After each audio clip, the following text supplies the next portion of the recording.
পরমারাধ্য শ্রী শ্রী বাবামণির রাতুল চরণে প্রণাম জানিয়ে এবং আমার সমস্ত গুরুভ্রাতা ও গুরু ভগিনীদের প্রতি সশ্রদ্ধ জয়গুরু সম্ভাষণ জানিয়ে আজকের পাঠ শুরু করছি।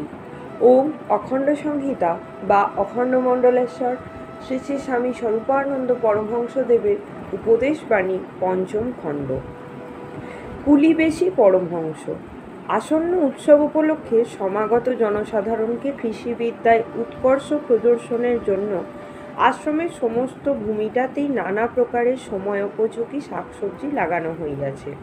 যত্নের গুণে কুমড়ার লতাগুলির এক একটা ডগা 2 অঙ্গুলি মোটা এবং এক একটা পাতা পদ্ম পাতার ন্যায় সুবৃহৎ হইয়াছে।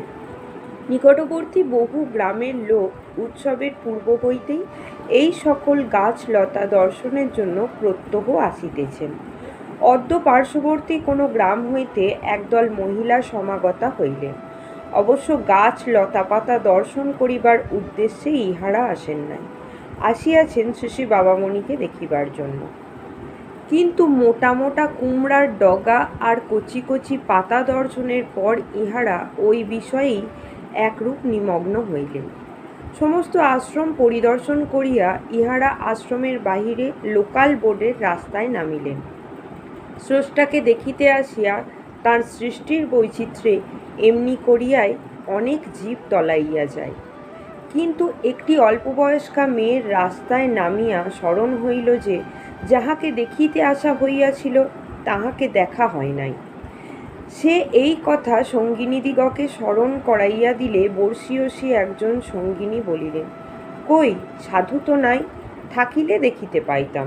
আর একজন বলিলেন, এখন বেলা যায়, আর একদিন আসিব।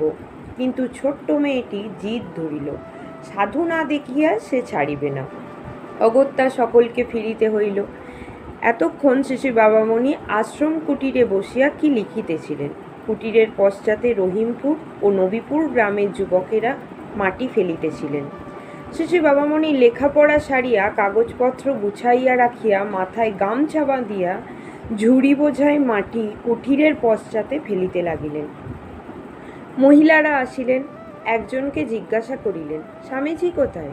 জিজ্ঞাসিত ব্যক্তি লক্ষ্য করেন নাই যে শ্রী শ্রী বাবামণি এতক্ষণে মাটিয়াল সাজিয়া মাটির ঝুড়ি বহন করিতেছেন। তিনি বলিলেন, কুটিরে আছেন। মহিলারা দেখিলেন কুটির শূন্য।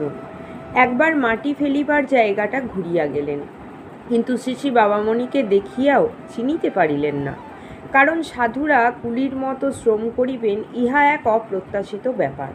দ্বিতীয়ত শ্রী শ্রী বাবামণির পরনে নাই গেরুয়া, গলায় নাই তুলসী বা রুদ্রাক্ষের মালা, ললাটে নাই ত্রিপুণ্ড বা তিলক। মহিলারা ফিরিলেন। মেয়েটি কিন্তু দাঁড়াইয়া রহিল। ঠিক এই সময়ে যার মাথা হইতে শ্রী শ্রী বাবামণির মাটির ঝুড়ি নিজের মাথায় লইতেছিলেন, তার মাথা হইতে ঝুড়িটা পথিমধ্যে ভূমিতে পতিত হইল। সুতরাং একটা মাত্র ঝুড়ি বহিবার মতো স্বল্প সময় শ্রী শ্রী বাবামণি অবসর পাইলেন।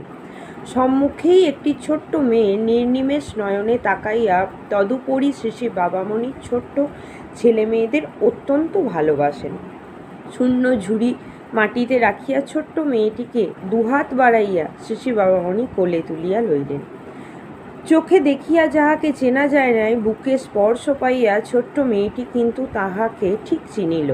শ্রী শ্রী বাবামণির কোল হইতেই সে চিৎকার করিয়া তাঁর সঙ্গিনীদের ডাকিয়া বলিতে আরম্ভ করিল, ও মা, ও মাসিমা, ও দিদিমা, তোরা দেখে যা, এই যে আমাদের স্বামীজি।